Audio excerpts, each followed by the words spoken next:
Hello everyone, welcome to my channel. पिला माने आज वीडियो रे तुम मानकर षष्ठ श्रेणी साहित्य बहिर वृक्षलता आमर बंधु चैप्टर टीर प्रश्नोत्तर गुड़िक आलोचना करनेबा एवं तुम मानकर परीक्षा उपयोगी इंपोर्टेंट क्वेश्चन आंसर गुड़िक डिस्कशन करनेबा। उत्तर कुह। क शिष्य जनक गुरुଙ୍କ प्रश्नर की उत्तर देथिले? उत्तर शिष्य जनक गुरुଙ୍କ प्रश्नर उत्तर देई कहिथिले जे गाँ गंडा बण जंगल और पहाड़ पर्वत बुली मध्य से केउटी हेले किछि अदरकारी गछ बा लता देखिले नाही। प्रत्येक गछ लतार उपकारिता अछि एवं प्रत्येक उद्भिदर औषध गुण भरी रहिछि।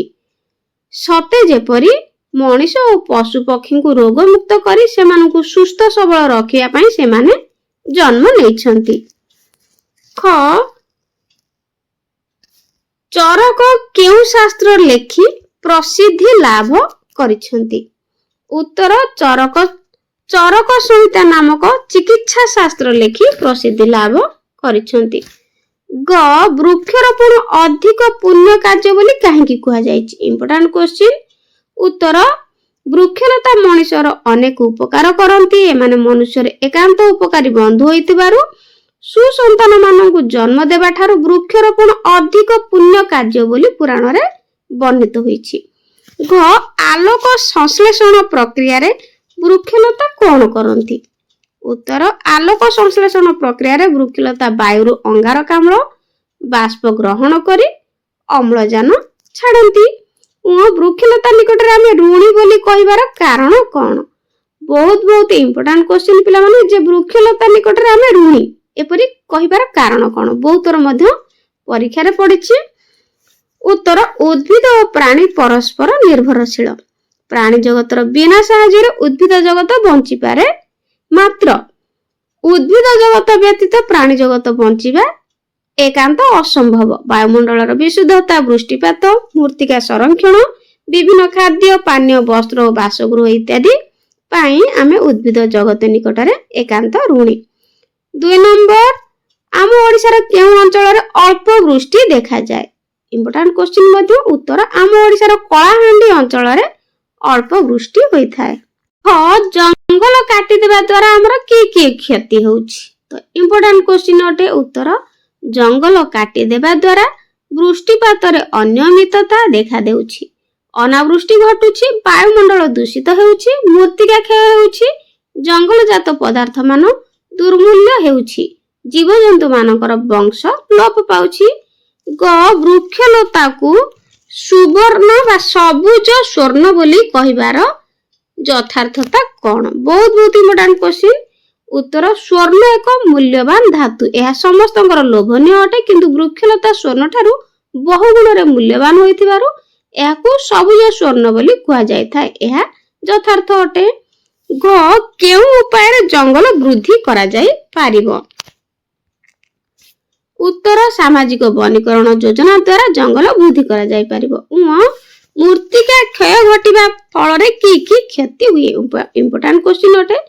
उत्तर मृत्तिका क्षय घटिबा फल रे जमी शुष्क, टांगर अनुर्वर होई जाय, जल भंडार और नदी पुष्करिणी पोती होई जाय। च उद्भिद जगत रे बिना सहाय्य रे प्राणी जगत बंचिबा असंभव काहेकि? उत्तर वायुमंडलर विशुद्धता, वृष्टिपात, मूर्तिका संरक्षण, विभिन्न खाद्य पानीय वस्त्र बासगृह इत्यादि प्राणी जगत उद्भिद जगत उपरे निर्भरशील। तेणु उद्भिद जगतर बिना सहाय्य रे प्राणी जगत बंचिबा असंभव। 3 नंबर सरल भाषा रे बुझाई लेख। तो सरलार्थ लेखिबा। क सते जेपरि मनीष और पशु पक्षी को रोग मुक्त करी सेमानकु सुस्थ सबल रखिया पई सेमाने जन्म नेइछंती। तो एक सरलार्थटी इंपोर्टेंट नोट भलो भाबरे प्रैक्टिस करिवो। उत्तर सते डॉट डॉट नेइछंती संसिद्ध गद्यांशटी हम पठित पुस्तकर वृक्षलता हमर बंधु शीर्षक प्रबंधरु आनित। उक्त प्रसंग रे लेखक डॉक्टर जगन्नाथ महांती वृक्षलता माने किपरि उपकारी तहिरे सूचना दैछंती। एकदा गुरु शिष्य मानकु परीक्षा करिबा को स्थिर कले। आखपाखरे थिबा वृक्षलता मानक मध्यरु किए दरकारी एवं किए अदरकारी ताहा जणाइबा पई एवं शिष्य मानकु निर्देश देले। केते दिन पर शिष्य माने दरकारी अदरकारी गछ संपर्क रे गुरु को जणाइले किंतु जणे शिष्य गुरु को कहिले जे से बुलिथिबा गाँ गंडा ओ बण जंगल कौनसी ठारे गोटी हेले अदरकारी गछ बा लता पाइले नाही। प्रत्येक गछ लतांगर उपकारिता अछि सते जेपरि मनुष्य और पशु पक्षी को रोग मुक्त करी सेमानकु सुस्थ सबल रखिया पई सेमाने जन्म नैचंती। प्रसंगटी शिक्षामूलक। ख संप्रति वृक्षलता अभाव रे मनुष्य किपरि विपदर सम्मुखीन होउचे ताहा सहजरे अनुमेय। उत्तर संप्रति ... अनुमेय। उक्त गद्यांशटी आम पठित साहित्य बहिर वृक्षलता आमर बंधु शीर्षक प्रबंधर आनीत एही प्रसंग लेखक डॉक्टर जगन्नाथ महांती वृक्षलता मानकर गुरुत्व विषय वर्णना करछंती। वृक्षलता मनुष्यर जे केते उपकार करंती ताहा कल्पना करा जाई परिबो नाही। प्रकृति और परिवेशर सुरक्षा, मूर्तिका संरक्षण, जलवायु नियंत्रण एवं मनुष्य को तार नित्य व्यवहार्य द्रव्य जोगाइबारे वृक्षलतांकर अशेष भूमिका रहिछि।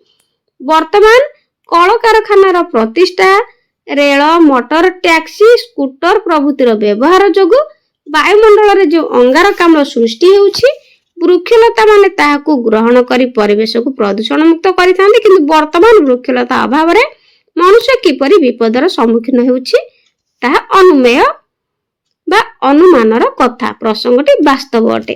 4 नंबर मुक्त शब्द लगाई जेउपरि रोग मुक्त शब्द होइछि तो सेहीपरि मुक्त लगाई आउ 3टी शब्द लेख। बंधन मुक्त, श्रम मुक्त, क्षुधा मुक्त। 5 नंबर जेपरि संप्रसारण शब्दरु संप्रसारित, निर्माण शब्दरु निर्मित होई पारिछि सेही भली तळ लिखित शब्द गुडिकर रूप कोन होबो। जेपरि संप्रसारण शब्दरु संप्रसारित, निर्माणरु निर्मित, सेहीपरि पठनरु पठित, ग्रहण ग्रहित, लिखन लिखित, चर्वण चर्वित, कंपन कंपित। 6 नंबर पशु और पक्षी मिसिले पशु पक्षी होछि तो सेहीपरि 5टी जोड़ा शब्द एई पाठरु खोजी लेख। गुरु शिष्य, वृक्षलता, गुण दोष, बण जंगल, गाँ गंडा। तो पिला माने एठी लिखि परिबो गाँ गंडा। 7 नंबर श्यामल अरण्य। एठारे श्यामल शब्दटी एक विशेषण पद सेहीपरि अरण्य पूर्वरु आउ 3टी विशेषण पद लगाई नुआ शब्द लेख। घंच अरण्य, सुंदर अरण्य, निबिड़ अरण्य। 8 नंबर उपकार शब्द सहित दीर्घ ई लागिले उपकारी हेउछि तो सेहीपरि शेष रे दीर्घ ई लागिथिया 5 गोटी शब्द मनरु भाबी लेख। धनुर्धारी, दंडधारी, ईश्वरी, तपचारी, भट्टा चारि बाठी जटाधारी मध्य लिखि परिबो। 9 नंबर तळे दिया जायतिबा अनुच्छेदरु ओ एवं मात्रा उठाई निया जायतिबा यथा स्थान रे सेगुडी को जोग करी अनुच्छेदटीए आउथरे लेख। वृक्षलता मूर्तिका संरक्षण रे मध्य सहाय्य करिथांदी। से माने भूमि उपरे चेर विस्तार करी उपरे डाल पत्र ढांगी वर्षा जल स्रोतरु मूर्तिका को रक्षा करंती। जेउ अंचल रे जंगल नष्ट होई थाए सेठारु सहजरे माटी धोई होई जाए सेई भूमि शुष्क टांगर अनुर्वर होई पड़ी रहे। तो यह को हम अनुच्छेदटी लिखिबा। देखो वृक्षलता मूर्तिका संरक्षण रे मध्य सहाय्य करिथांदी। से माने भूमि भितरे चेर विस्तार करी एवं ऊपरे डाल पत्र ढांकी वर्षा और जल स्रोतरु मूर्तिका को रक्षा करंदी। मात्र जे अंचल रे जंगल नष्ट होई थाए सेठारु सहजरे माटी धोई होई जाए सेही भूमि शुष्क टांगर और अनुर्वर होई पड़ी रहे। 10 नंबर बंधनी मध्य उपयुक्त शब्द बाछि निम्न वाक्य गुड़िक शून्य स्थान को पूरण करी लेख। क सेमानंक शिक्षा केवल डैश मध्यरे सीमित। तो यार उत्तर होची सेमानंक शिक्षा केवल पुस्तक पठन मध्यरे सीमित। एठी लिखिबो पुस्तक पठन। ख वृक्षलता डैश हेबारे सहाय्य करंती। तो वृक्षलता पिला माने एठारे उत्तर लिखिबो वर्षा हेबारे सहाय्य करंती। ग एथरो तुमे फेरी आसो समाज डैश रे मनोनिवेश कर। तो समाज सेबारे मनोनिवेश कर। तो ये मध्य लिखि पारिबो तळे सेमानक शिक्षा केवल पुस्तक पठन मध्यरे सीमित नुहे। वृक्षलता वर्षा हेबारे सहाय्य करंती। एथरो तुमे फेरी जा समाज सेबारे मनोनिवेश कर। 11 नंबर शब्द गुडी को उपयुक्त क्रम रे सजाई वाक्यटी को ठीक भाबरे लेख। तो ठीक वाक्यटी याकू सजेई की लेखिबा। उत्तर वृक्षलता आलोक संश्लेषण प्रक्रिया रे वायु अंगारकाम्ल बाष्प ग्रहण करी अम्लजान छाड़ती। तो पिला माने वीडियोटी केमती लागिला कमेंट रे निश्चित जनइबो आ भल लागितले लाइक कर दबो। आज पई रहउची गॉड ब्लेस यू।